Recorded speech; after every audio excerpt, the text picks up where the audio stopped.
Hi, Babushka.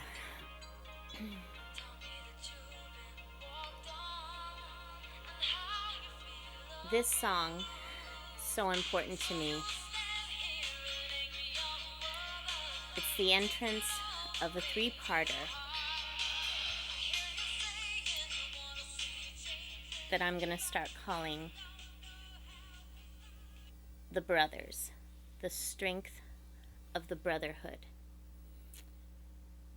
and the importance of the men in our lives.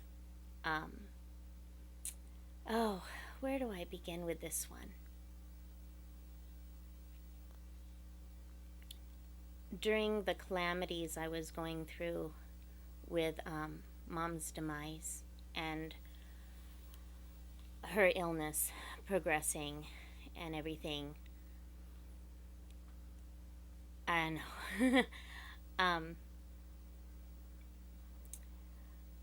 I had to break away from the Catholic faith.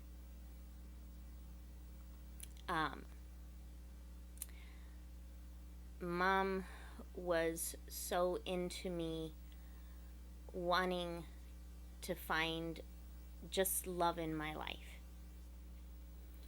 And she used to sit me down and say, after that whole to-do about her fighting for the reinstatement of my baptism with the Catholic Church, she settled with me and said, just be a good human being. And I was ready. And living in Burnside gave me that opportunity. I don't know if it was just luck or what. And three main men in my life at the time who made such a difference. I had a godfather, and his name was also John. Just like your grandfather, just like your uncle, who's John, but we called him Jack as a nickname, like a jackal. But my godfather, even though I felt like he loved me when I was a little girl, he didn't know the dynamics of the family. He became my godfather as he was a teenager. I think he was 15. And then my godmother, that's a whole nother story. I believe she was 15, 16 at the time too. And I was a little baby. I did not have a choice with saying yes or no with this baptism and all the myth and stigma behind it with that religion. And I'm going to tell you, Babushka, I know you have had some negative experiences being over in upstate New York on the East Coast, having to do with religious institution and whatnot. And I totally understand where you're coming from and what you're talking about. I'm not a religious person. I never have been. But I do believe in the freedom of religion, religious freedom, and I do believe it's a journey for everybody. And that includes freedom of philosophy as well, and also the freedom of speech. Because you can't really understand what's going on at every perspective until you know other people's perspectives and their opinions. And then you come to a conclusion.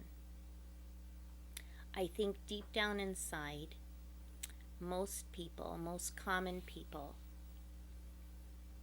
they kind of want the same thing.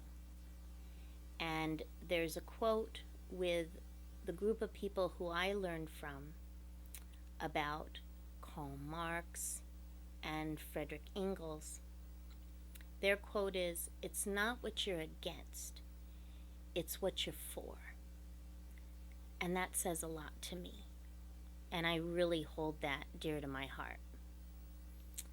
So yeah, the first of the brothers is a youth pastor. And his name was Bradley. Brad. Incredible, incredible man. And his wife, Cynthia, what a wonderful woman. I think what made him such a trip to me at a young age, I was about 14, 15 at the time, and the church was only a block away from where I lived, by the way. It was just a hop, skip, and a jump away. But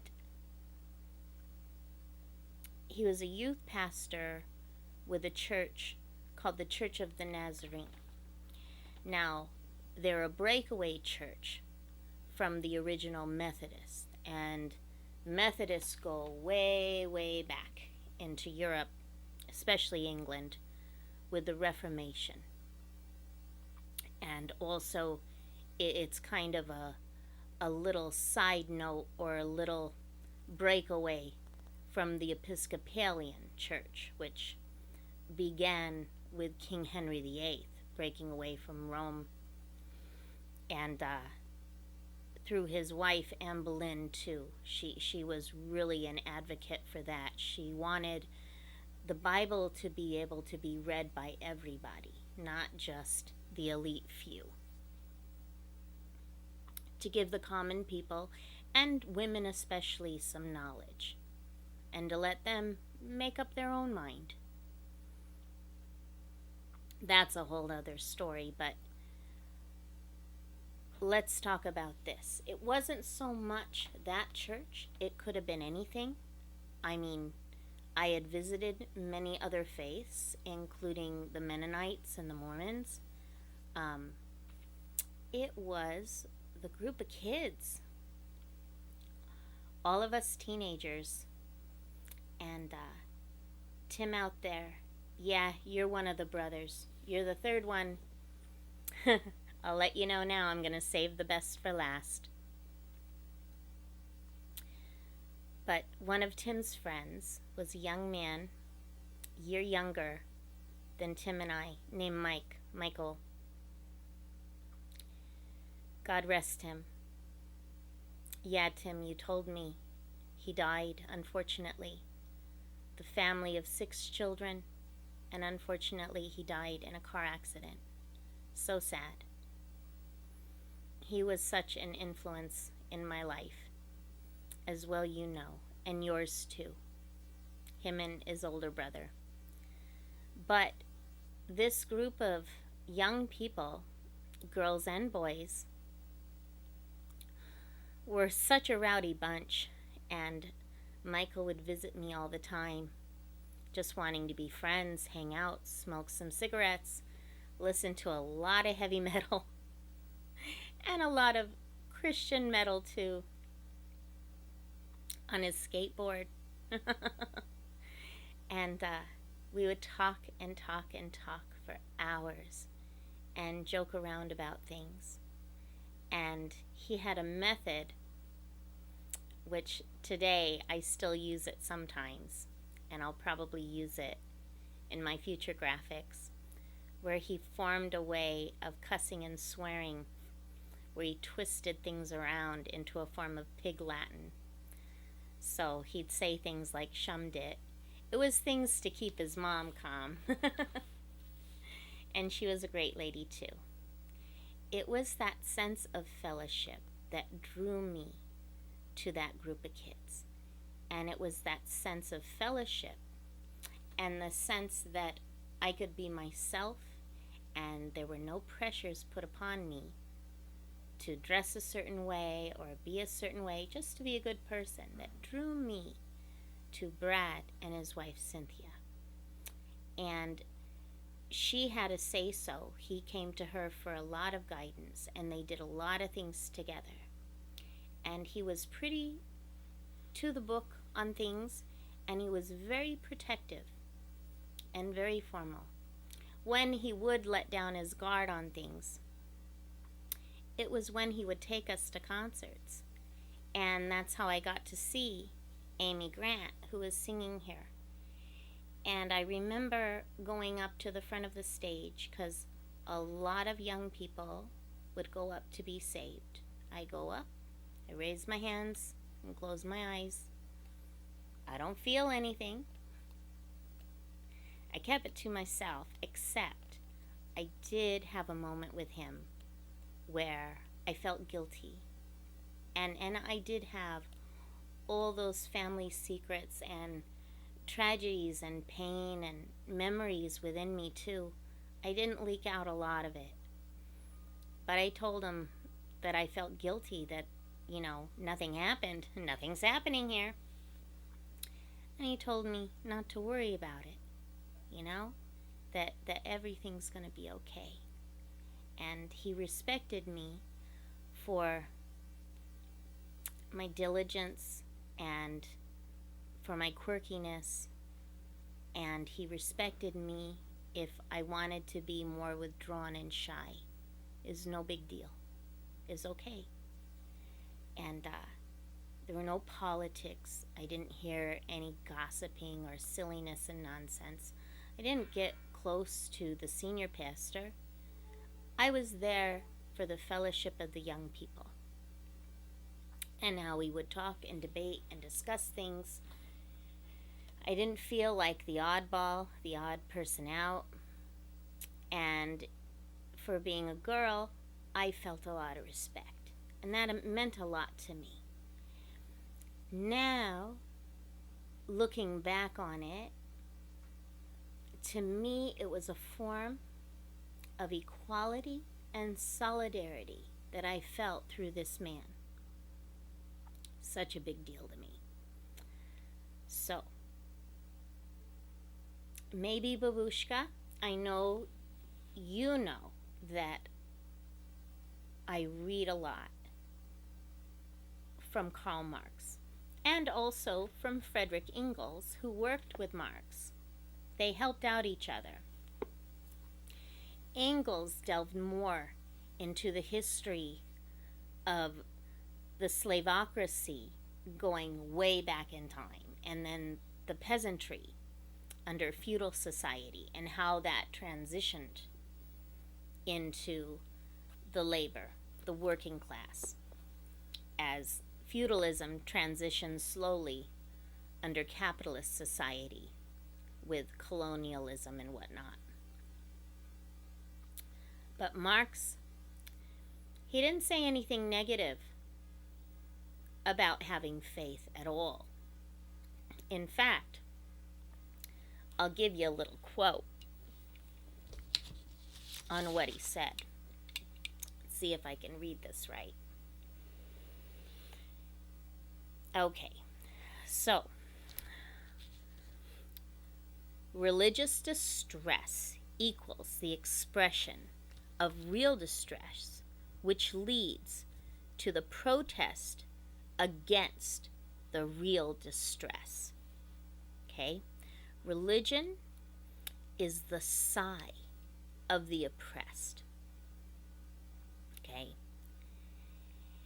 And it is the heart of a heartless world. So there's a famous quote within this quote from Marx. Religion is the opium of the people. And if you go into most all religious texts, not just the Bible,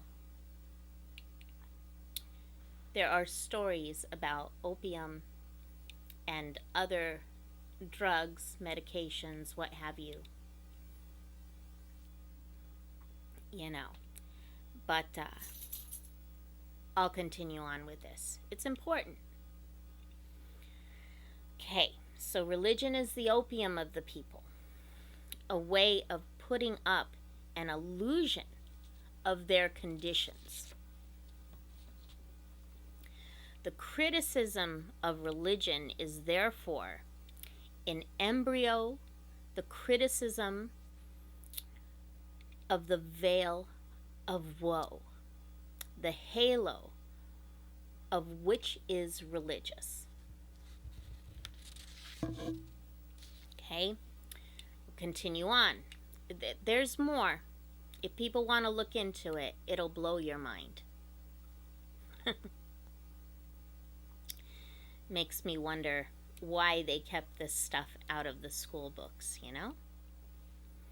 The criticism of religion disillusions man to make him think and act and shape his reality. Like a man who has been disillusioned and has come to reason so that he will revolve around himself and therefore around his true sun. Religion is only the illusionary sun which revolves around man as long as he has not revolved around himself. There you go. Says a lot. Another thing too, before meeting these 3 men in my life, I cast an incantation. I cast a spell. And it's odd because I never told anybody. I didn't even tell you, Babushka. So I think you should know now. Mom was cool about that kind of thing. She really was. She bought your Aunt Jewel a Ouija board, you know, the game board from Milton Bradley, but it was a tool nonetheless for Aunt Jewel when she was a little girl, and then I wanted one too. And then your cousin, Sophia, Sasha's mom, she was all interested in that too. She got me a Ouija board. I tried it. I tried it with another friend of mine, young Mexican girl. Not Consuelo, though. It didn't work. My mom said, well, you know, it's what's within you. You know, you can figure out stuff in your brain. But then this was also the time, and I didn't really realize it until I did a little bit more research, especially on the case of the Memphis 5. And if you haven't heard of the Memphis 5, I would advise you to look them up. Those young men were persecuted by religious groups in the society that they lived in. But there was a thing going on during the time called the Satanic Panic. Gosh. Whew. Where these leaders of these religious institutions, you know, and it wasn't just Protestant, it was also Catholic and what have you. They kind of twisted things around and turned things into some real negativity. I don't know. I'm not going to get involved in the politics of it, but I think you can tell my opinion on it. Tim out there too. But yeah. Okay, we'll go into the spell. It was so silly of me too. I volunteered for one summer when I first moved to Burnside. This was when I was still going to school in Humbleton. It was the 1 year at the public school. I love books. I love libraries. I love the smell of old books. Whenever I go to a place, like on a vacation or a trip, I have to visit their library just to see. And then I like to take a photograph of it. I like to explore, you know, because that's how I can learn the history, and just to be there to smell the paper. It's a great thing to me. But I volunteered at this library. You know, I did the calligraphy for all their drawers, for their Dewey Decimal System and whatnot. And I would put the books away, back on the shelves in order. I got interested in books on the occult. And I remember checking them out and looking into things, just all different kinds of things, besides New Age, which was very frowned upon. But also Aleister Crowley and stuff like that. I just wanted to learn more, to get another point of view. And I remember on most of these books, there was a special stamp on the back that had the pentagram, and the goat's head, the mark of Lucifer on the back. And I remember checking out these books, and the lady who worked at the library would give me such a stare and would look at me like there was danger and that I was dangerous. Her and I didn't talk to each other very much, but I read this stuff. But the incantation, okay, so I pick a rosebud, a pink rosebud off of a bush. I take a white candle and I drip wax all over it while I'm having some magical thinking going on in my noggin here.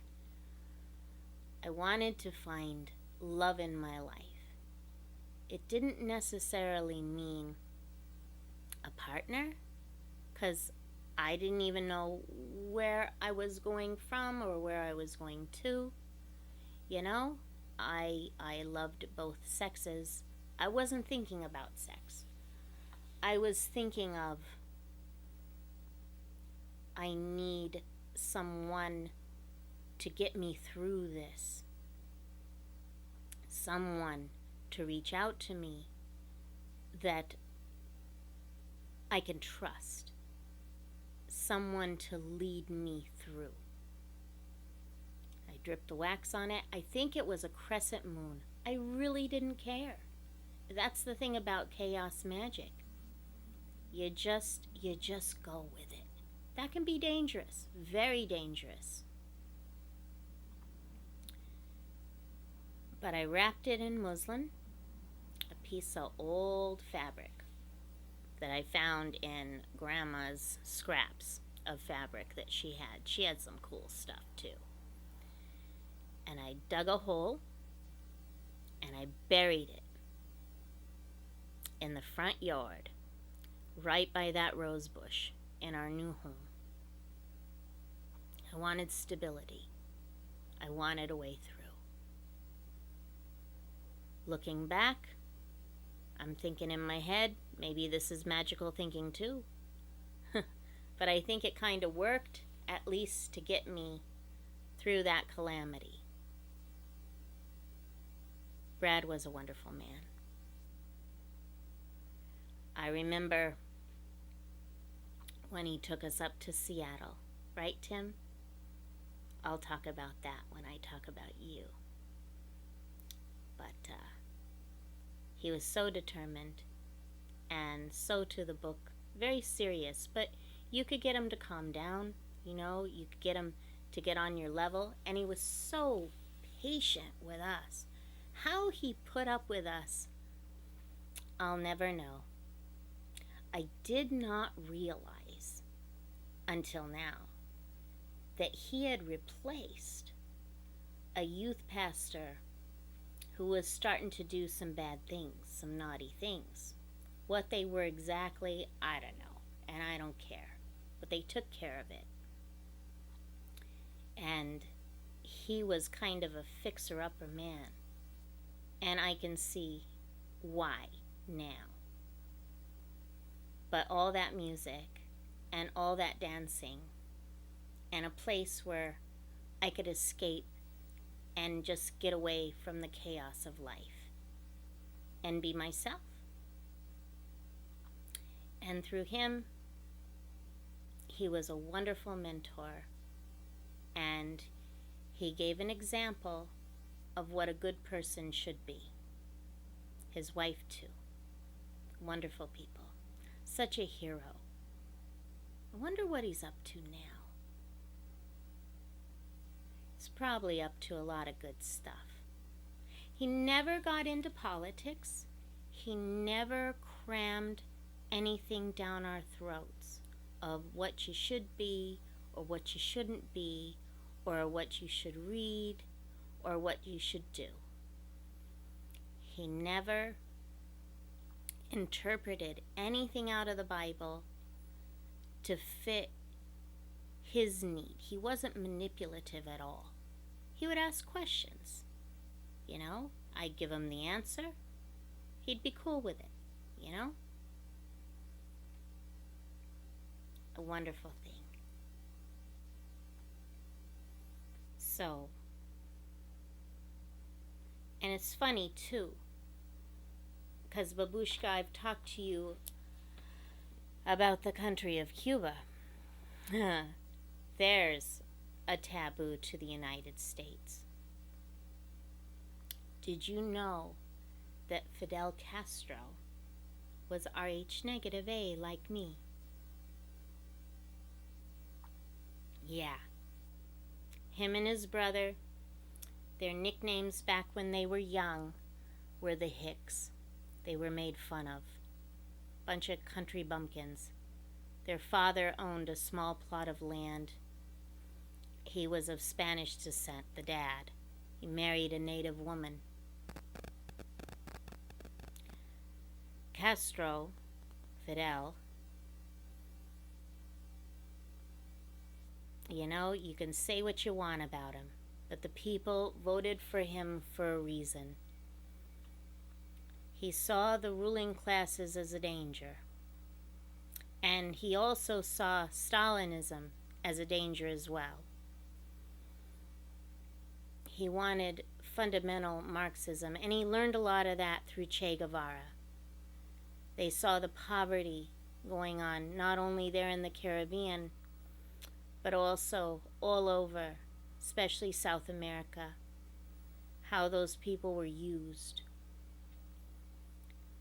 And the Cuban Revolution goes way back before that time in 1959. Goes way, way back to the 1800s with another guy, you know? They were trying to find a way out, to have their independence. And United States had a revolution. Cuba took it a step further, and that's why they're seen as such a threat. They took all the stuff, all the companies, the gambling, the pimping, all the corporations, all those companies that impoverished their people. They kicked them out. And they said, you share. You do the right thing. Or you can go. You're free to go. And the cops don't carry guns there.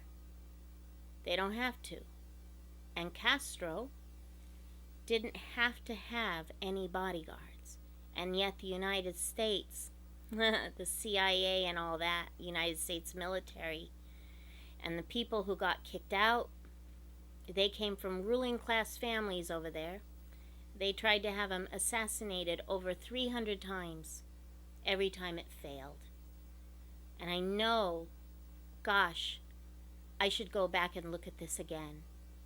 One of Castro's speeches after the revolution, you see it on film. A white dove landed on his shoulder. People saw that, thought it was amazing. Another thing about Cuba, they have freedom of religion, as long as you don't bamboozle people. That's why they won't welcome certain groups in that try to capitalize, you know? Even voodoo, because that goes way back with the people of African origin. faiths that they brought with them from Africa,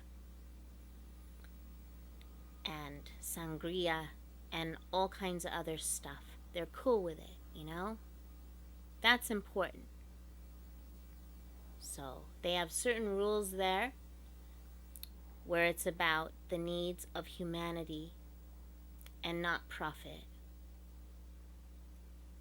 When they have their devastating hurricanes, which also affect states here in the United States, down in the South, they don't lose as many lives. They have rules where hotels and other places, they open their doors for people who are being evacuated to come on in. And then they organize together immediately after to rebuild. Incredible stuff.